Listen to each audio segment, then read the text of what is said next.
दोस्तों, इस समय इंटरनेट सिर्फ दो ही चीजों पर अटक कर रह गया है। एक तो आर्यन खान को रिहाई कब मिलेगी और दूसरा कि देश के कई बड़े पावर प्लांट्स के पास बिजली उत्पादन के लिए जरूरी कोयला सिर्फ 2 से 3 दिन के लिए बचा हुआ है।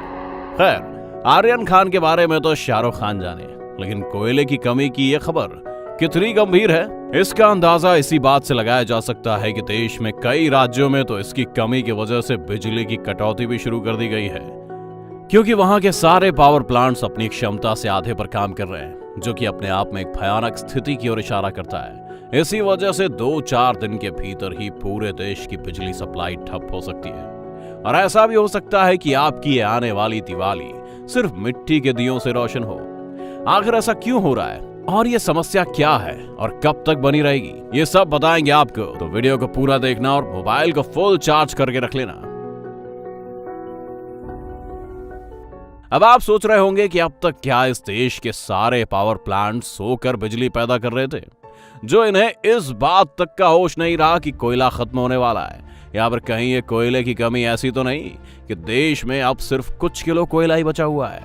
तो इसमें पहले वाले सवाल के बारे में तो पता नहीं दोस्तों, लेकिन दूसरे का जवाब यह है कि भारत में अभी कोयला खत्म नहीं हुआ है। भारत आज जितने कोयले की खपत करता है उसके हिसाब से देखें तो हमारे पास इतना कोयला है जो 1 सदी तक हमारा साथ दे सकता है।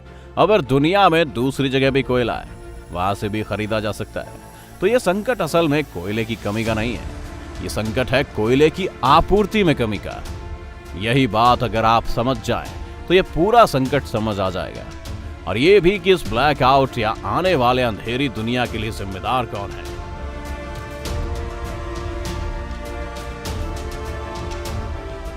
बता दें कि भारत में 52% से भी ज्यादा बिजली का उत्पादन कोयले से ही होता है। नेशनल पावर पोर्टल (NPP) के मुताबिक देश में 3,88,000 मेगावाट की बिजली बनाने की क्षमता है।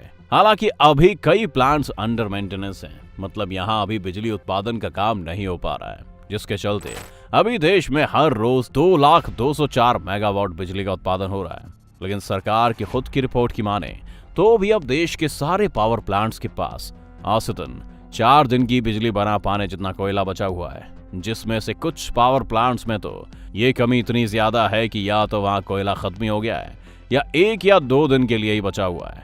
आइए अब आपको समझाते हैं कि असल में मामला क्या है। पावर जनरेशन के संदर्भ में देखें तो आपके पास कोयला जमीन में कितना है उससे फर्क नहीं पड़ता। फर्क पड़ता है इस बात से कि आपके पास कितना कोयला ऐसा है जिसकी खुदाई शुरू हो चुकी है, फिर उसमें से कितना कोयला आप पावर प्लांट्स के पास पहुंचा सकते हैं।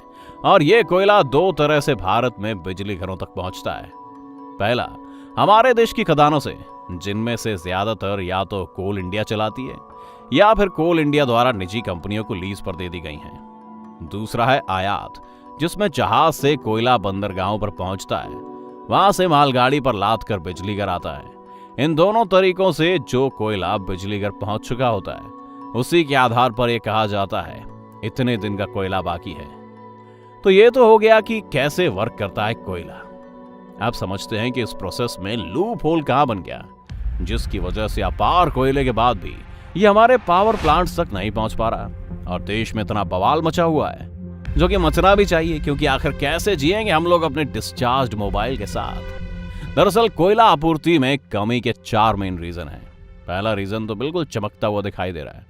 आप सबको पता है कि कैसे लॉकडाउन की वजह से देश की लगभग सारी फैक्ट्रियां बंद हो चुकी थी, लेकिन लॉकडाउन खत्म होते ही पिछले 2 महीनों में बिजली की डिमांड अचानक से बढ़ी है।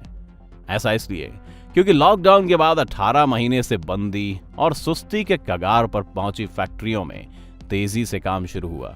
इससे बिजली की खपत अचानक बढ़ गई, जिसके बारे में उनकी इलेक्ट्रिसिटी सप्लायर कंपनी ने बिल्कुल भी नहीं सोचा, और उन्होंने कोयले को पहले ही अपने प्लांट्स में स्टोर करने की जगह कम कोयले में ही काम करना शुरू कर दिया था। दूसरा कारण भी कोरोना से जुड़ा हुआ है। पहले तो इस महामारी का किसी को अंदाजा नहीं था, लेकिन जैसे ही अंदाजा हुआ लोग अपनी जान बचाकर घरों में छुपने लगे, और ऐसा करने वाले लोगों में सबसे बड़ी संख्या मजदूरों की थी। इसी कारण कोयले की खदानों में काम करने वाले मजदूर भी काम छोड़कर भाग गए, जिस वजह से कोरोना की दूसरी लहर के दौरान अप्रैल से जून के बीच कोयले के खनन का काम काफी प्रभावित हुआ, और बहुत कम मात्रा में ही कोयला खदानों से निकाला गया। अब आते हैं तीसरे कारण पर। दोस्तों, जैसा कि आप सब देख ही रहे हैं कि देश में इस बार मानसून का समय बढ़ गया, जिसकी वजह से काफी वक्त तक बारिश होती रही। मानसून का समय बढ़ जाने की वजह से बारिश के दौरान कोयले का खनन आमतौर से कम हो जाता है, क्योंकि जैसा कि हम पहले ही बता चुके हैं कि लॉकडाउन की वजह से भी खनन का काम ठप पड़ गया था, और जब खुला तो बारिश ने अपना एक मिनी लॉकडाउन इन खदानों के ऊपर लगा दिया था। यही वजह है कि जिस रिकवरी की आशा की जा रही थी वो बिल्कुल भी पूरी नहीं हुई और कोयले की आपूर्ति बुरी तरह से प्रभावित हुई। वैसे शायद आपको लग रहा होगा कि सिर्फ भारत में ही बिजली जाने वाली है, तो ऐसा बिल्कुल भी नहीं है, क्योंकि आपको तो पता ही होगा कि ये कोरोना काल पूरे विश्व के लिए था और पूरा विश्व ही इन समस्याओं से जूझ रहा था। इसीलिए कोयले की आपूर्ति का संकट विश्वव्यापी है। यही कारण है कि पूरी दुनिया में अचानक से कोयले के दाम बढ़ गए हैं, वो भी 1-2% नहीं बल्कि पूरे 40%, जिस वजह से ज्यादातर भारतीय पावर जनरेशन कंपनियों ने बाहर से इतने महंगे दामों पर कोयले को आयात करने से मना कर दिया है, जिसकी वजह से उनके पास अब कोई कोयला नहीं बचा है। तो अब परेशानियों की बातें तो बहुत हो गई, चलिए अब ये भी जान लेते हैं कि उपाय क्या है। दोस्तों, अब भारत वो भारत नहीं रहा जो बिजली के बिना भी इत्मीनान के साथ शाम 7 बजे ही खाना खाकर सो जाए। इसीलिए बिना बिजली के जीवन की कल्पना तो बहुत ही मुश्किल है। ऐसे में सरकार इसका क्या उपाय सोच रही है, ये तो सरकार ही जाने, लेकिन जो एक्सपर्ट्स की राय है उसके हिसाब से हमें अब कोयले पर अपने बिजली उत्पादन की निर्भरता को घटाना होगा और हाइड्रो पावर और सोलर पावर पर विशेष बल देना होगा। साथ ही अगर बात कोयले की करें तो यह सरकार की जिम्मेदारी बनती है कि वो किसी भी तरह जरूरी ट्रेन और ट्रांसपोर्ट का सहारा लेकर जल्द से जल्द कोयले की आपूर्ति को पूरा करें। और अगर इसमें भी देरी होती है तो दोस्तों, अब आप अपने मोहल्ले में जनरेटर की जंगली आवाज सुनने के लिए तैयार हो जाइए। और अगर मुमकिन हो तो दिवाली के दिए के साथ एक परमानेंट लैंप भी खरीद ले, क्योंकि वापस आने वाला है तमराज किल्विश, अंधेरा कायम रहे।